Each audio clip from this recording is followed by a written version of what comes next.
Hey guys, my name is JessiMew, and welcome back to Adam's Quest. In the last episode, as Mooneye's unique powers began to manifest inside her, her parents were very surprised to find that their next son was born with a super similar mask too. So I wouldn't be surprised, as he continues to grow and as their stories keep progressing as well, if maybe they find a way to work together. Something tells me that he has some special powers of his own, some little secrets that he might discover as he gets a little bit older and starts following the rest of their tribe to the northern ports. That's, of course, where all of our different branches are headed today. We have our new snake sisters way back here, following in the footsteps of their ancestors.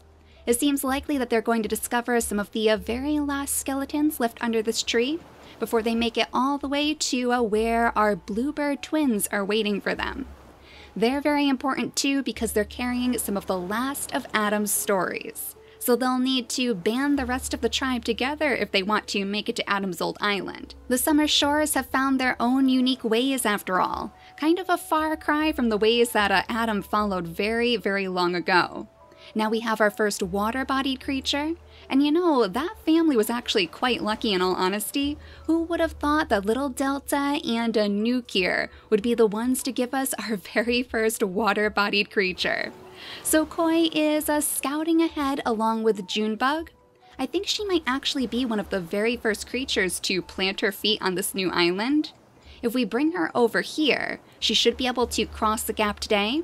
So we'll have her swim that one little tile and then jump right back up to solid dry land. So she should be able to scout around, sniff around, and poke her nose in on all those bunnies. Yet again, it always seems like these islands are very heavily inhabited by bunnies, but I suppose that's a good thing for us. It just means extra food on our way to our next home. So Koi wouldn't want to get too far behind, and luckily he can swim straight through the ocean, and look at all these tiles that he could dig up from too.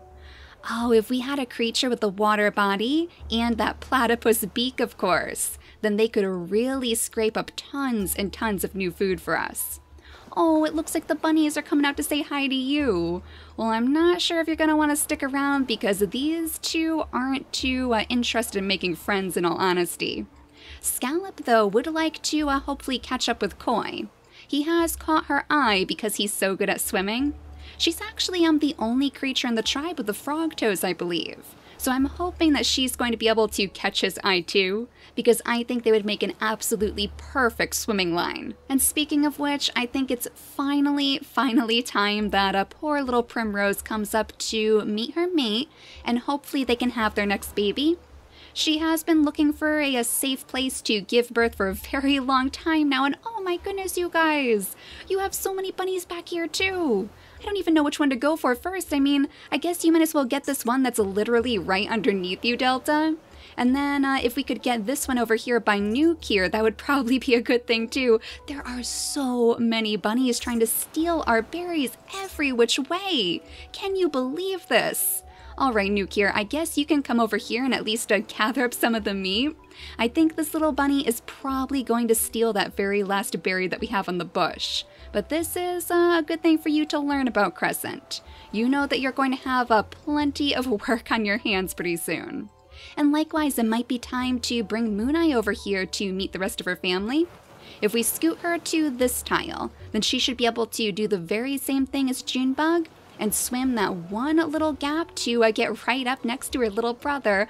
Oh, this is adorable. She gets to meet Crescent on the stern. So she's kind of drawn toward death. We've found that she gravitates toward the creatures who are just about to pass away, so I wonder if that means it would be harder for her to sense the new life in the tribe. Maybe she's particularly surprised to find Crescent in this nest, because she wasn't expecting to see any new faces over here. But I'm sure she also feels that a strange connection between them too, thanks to their unique masks. But since he's a little bit too young, he's not going to be able to scoop up these berries. He can't really pick up the grass either. But we could have him toddle out of the nest and spend a little bit of extra time with his big sister as the bunny finally steals that very last berry. But let's bring Primrose into this nest if we can. We might have to have Flare light up the way a little bit for her. We'll bring her down here. Anyone would be able to see her very, very bright fur, of course, in all that tall grass. So if we scoot Primrose this way, and then hopefully move a Lotus out of the nest meanwhile, because you don't exactly need to be using it right now, little one. Then Primrose should be able to scoot right over here and finally have her next baby on the next turn. Just in time too, because Sundrop is actually getting a little bit old. So let's have him use his turns to clear out some of this grass, and he can spend the night right by her side. Lotus, meanwhile, might be looking to find a couple more of those very beautiful fish that she found in the water last time. So we'll bring her up here to follow after Junebug and Scallop, and we'll see if she can scoop up any more fish for us. Then we'll go way back here and try to find our Berryina friend. Poor little Riptide has been feeling quite sad after all of his children moved off to the next island to go off on their own adventures. So he's been trying to occupy his mind, I guess. I feel like he's probably trying to look for some food.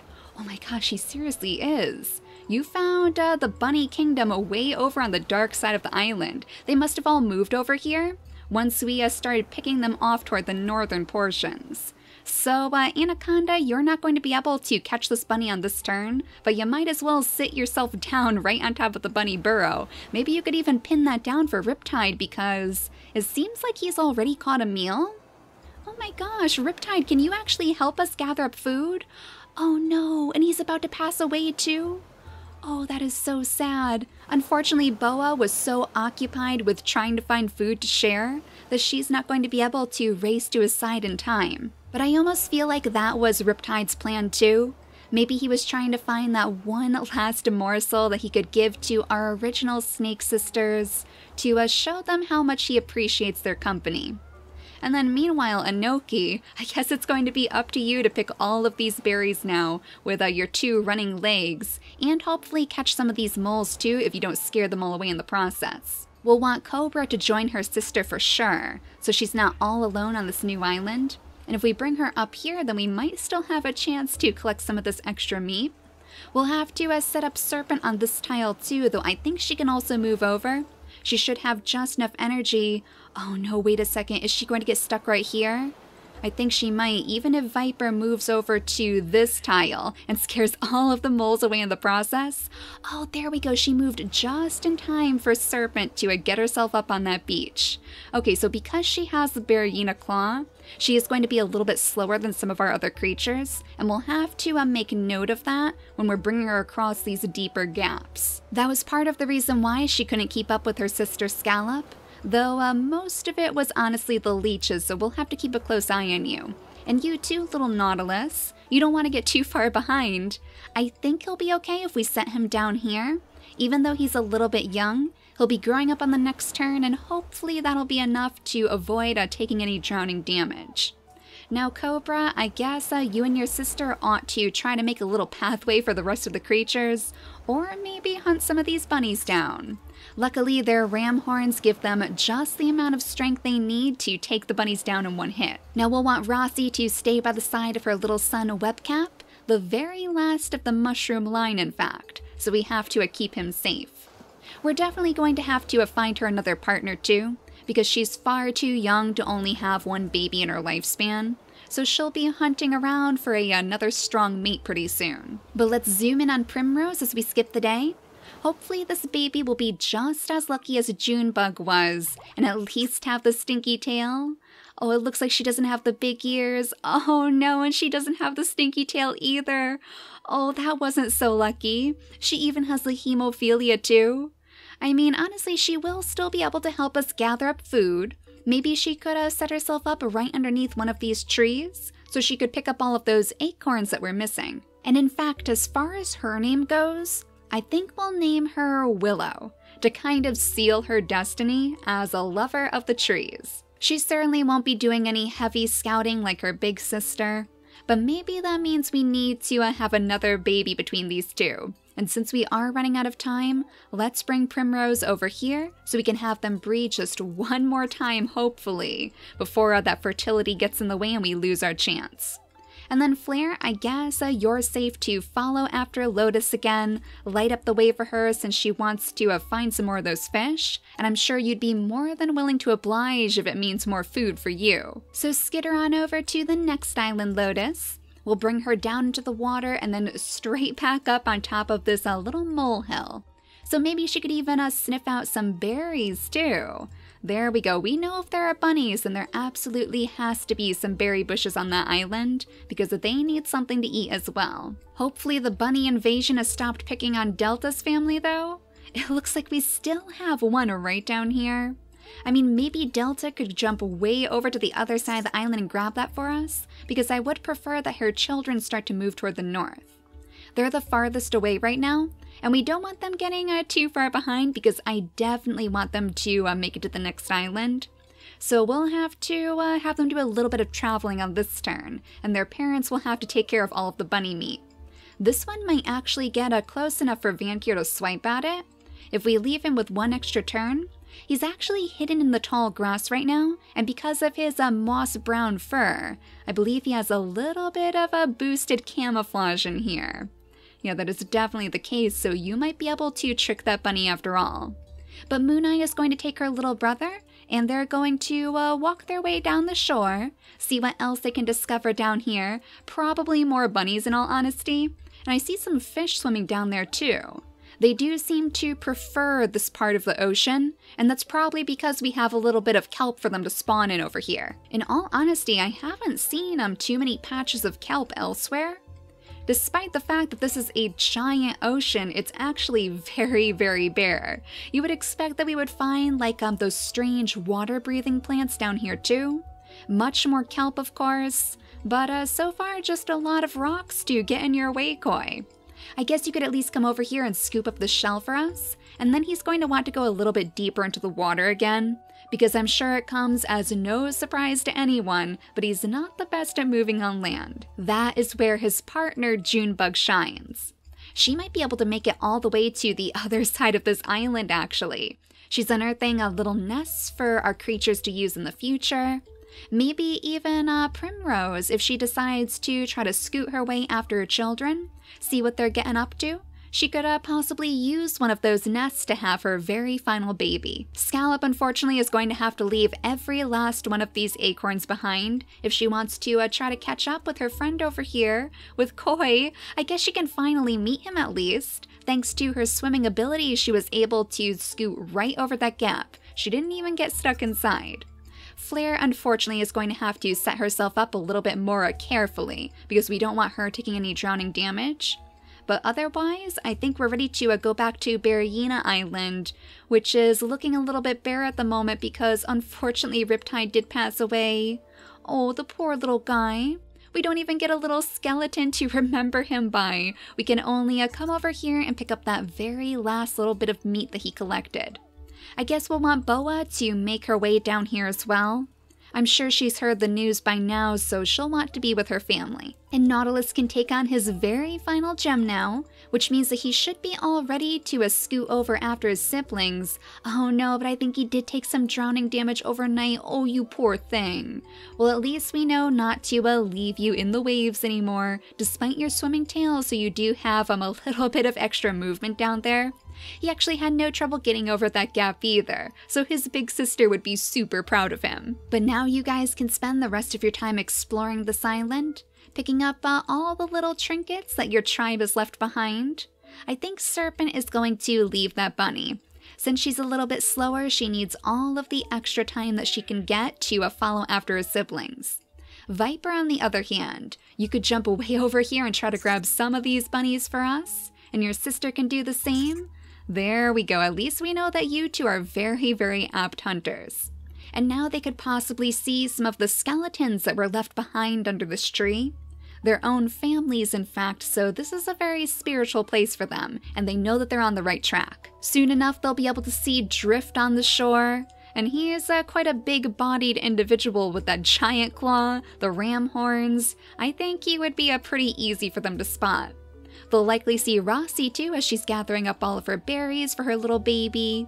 We'll give Webcap the pink gem, so he can carry on that mushroom name with pride. Now, as much as Breeze would want to stay behind with his twin and his little sister, he also wants to make sure that Mowgli is going to be okay off on his own. Despite the fact that Mowgli just wants to find his tree, get as far away from the rest of the tribe as possible, Breeze just can't seem to wrap his head around that. He thinks they all need to stick together. And what's more frustrating is that this tree doesn't really seem to have the answers that Mowgli was looking for. We do have some berry bushes right underneath it, but we also have a giant rock blocking our way, and so far no sign of any nests. So I wonder if that means that he would take that as a bad omen. Maybe this just isn't the safe haven that his family needs. Maybe he needs to go all the way up to the very last tree in the north and scout out that one instead. It would mean that he would be further away from those cursed creatures, of course, with their strange swimming genes. So maybe that's what he'll try on the next turn. But for now, I don't think we have anyone giving birth on this turn, so we'll zoom in on you guys on our summer shores and make sure that everyone's okay. As Scallop and Koi meet each other overnight, and I think I even heard some crabbits spawning that time. Well, that's probably a good sign. It means more food for us, and it means that they know we're getting close to the end of this island. They were typically the gatekeepers of our previous islands, especially on the Harmony Islands. That was where we saw them the most. But everyone looks safe and sound, so let's make sure that we scoop up all of our extra meat so we have enough to feed our babies. Oh no, and this is Suntrap's very final day as well. Well, luckily he does have a Mooneye coming his way, and I wouldn't be surprised if that is exactly why. Of course, she would be able to sense that another creature is just about to pass. So we'll bring her all the way up here so she can be right next to their family, help him pass very peacefully onto his next life. But interestingly enough, it seems like Crescent has also caught a whiff of something, and it doesn't seem to be this mole. He has no interest in catching any of those. Maybe it would be the newfound life in the nest, and the expectant mother in this camp as well. So while Mooneye helps guide the souls of those who are about to pass, maybe Crescent would be the one to essentially guide them back, especially when our creatures are reborn inside these babies. He might have his own little special role to play. It might even be considered good luck when he arrives right before a baby is born. So maybe we could actually have Primrose give birth on this turn. Instead of waiting to go all the way over to where the rest of her children are, we'll just scoot Willow out of the nest, and we'll have Primrose set up right here, scoop up these berries before the bunnies do, and we know that these two will be very much at peace with these spiritual creatures at their side. Now let's have Flare make the leap as well. I'm hoping that she's going to be able to make it to the next island too, right to the end of her journey before she passes away, because she was always a very adventurous creature. She wanted to see all that the ocean had to offer, so it would be very fitting if she managed to make it to those ports, even if she can't use them herself. Just knowing that she made it there would put her heart at ease. Now I think Sundrop might actually make it to the new island before Koi does, though Koi is going to have a much safer route, as long as he doesn't find any leeches in the process. It looks like this little kelp patch is safe. I don't see any leeches down there at least, so hopefully that means they're not lurking in the nearby area.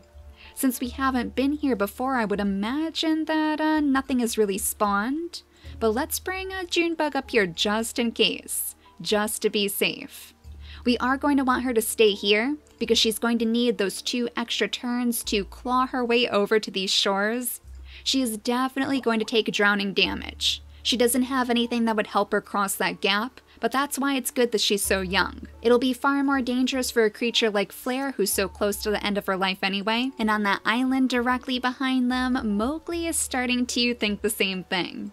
So we'll have Breeze go ahead and gather up some of this extra food, what little that they can, because it seems like, oh my goodness, the bunnies have completely descended on every last berry bush in this area. Well, that certainly has to be a pretty rotten omen for you guys. So we'll bring Mowgli down here to get himself all set up, and then I guess Breeze can go right next to him. He would be quite worried because he knows that Mowgli isn't the strongest swimmer, despite his aversion to the water, because that's how the jungle dwellers were. He tries his hardest, but he's not going to be able to make it on his own. At the very least, this might offer a pretty good lesson for him. But let's go back to our snake sisters first, to make sure that we bring them over to those shores before... Wait a second. Oh my gosh, you were not part of our tribe. Oh, and you're very, very sick too, poor little Vanu. It looks like he's been taking a little bit of damage thanks to his common cold, and that's because he has 2 immunity gene Fs. But I think that's actually different. I don't think we have that in our tribe. So this might be a little bit of a blessing in disguise. It's so strange because he has so many jungle genes hidden inside his genetics. He has the green eyes in there, he has the black fur, he has the velvet paw. Very, very mysterious. And his fertility isn't so bad either, so I mean, he could actually give us some pretty good babies with those special genes. He is guaranteed to give us a baby with immunity gene F. So Viper, if you wouldn't mind, maybe you could invite Vanu to our tribe? I mean, we're going to have to quarantine him a little bit. Make sure that he's not too close to the rest of our tribe mates because we don't want him getting them sick. But at the same time, you might actually be a pretty invaluable member of the tribe, little one.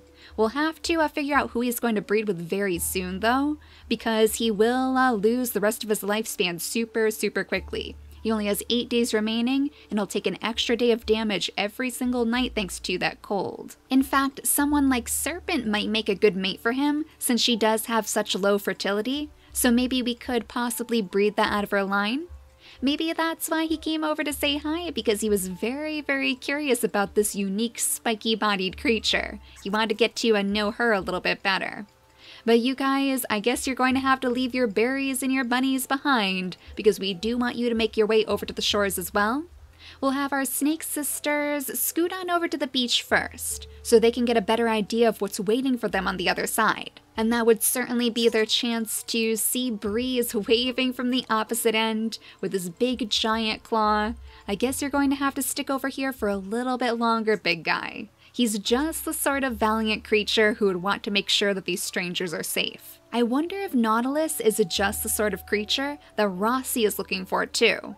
She wants to find somebody super strong to have her next babies with, and since he does have that big hyena claw, I mean, there aren't many creatures on the island who would appear much as stronger than he is. So something to consider as all of these creatures make their way to the next island in the next turn. Aside from you, little Vanu, I suppose you can at least try to dig up some roots maybe, pick up the grass to make sure that your new little friend is safe. He does want to get to know her quite a bit better. Then we'll have Hinoki take care of Bunny Kingdom yet again, all on his own, as the Snake Sisters meet up in the middle over here over a fresh meal of moles, so they can discuss what happened to Riptide. On some of their very last days too, but at least Boa will get to spend her very final night right by her sister's side. So she won't be too lonely, even though Mooneye is very, very far away, so she's not going to be able to help her pass peacefully. She has other work to do over here with Suntrap after all. So I think that was our final turn. So that means we can come over here and see if maybe Primrose's final baby will have a little bit more luck as her mate passes away peacefully next to a Mooneye. Oh my goodness! Look at this baby! Oh my gosh, those giant big ears? Yes, that certainly was very lucky. Clearly Crescent's presence had a little bit of a role to play there. That's very, very interesting. And I think we're going to have to name this baby in his father's honor, of course. Give him a little name to help us remember the brightly colored scout himself. So we'll call this baby Firefly, as a counterpart to his sister Junebug too. The only unfortunate bit is that he doesn't have the stinky tail on him. He only has that medium tail for an extra boost in cold resistance. But at the very least, he'll be able to help her out a bit. Since he has the big ears, the big nose, he can definitely sniff out any potential dangers for them very, very well. And likewise, why don't we just do a quick sweep? Since we just found this creature wandering around our territory, we probably want to make sure that nothing else has spawned. Unfortunately, it looks like that was the only wanderer that we're going to see today. But I mean, still, he is going to really help us out in the future. So I think in the next episode, it's very, very likely that he might start his own little family in the tribe. He doesn't have very long to contribute, so we have to make it last. And we'll have to see if we can play around with their genetics too. We might even get lucky and see that black fur pass on to Serpent's babies. That way our hyena line will be absolutely prepared to take on the jungle in their future. Nothing is going to stand in their way, not even those pesky apes. But for now, thank you all so much for watching, and I'll see you all next time. Bye, guys!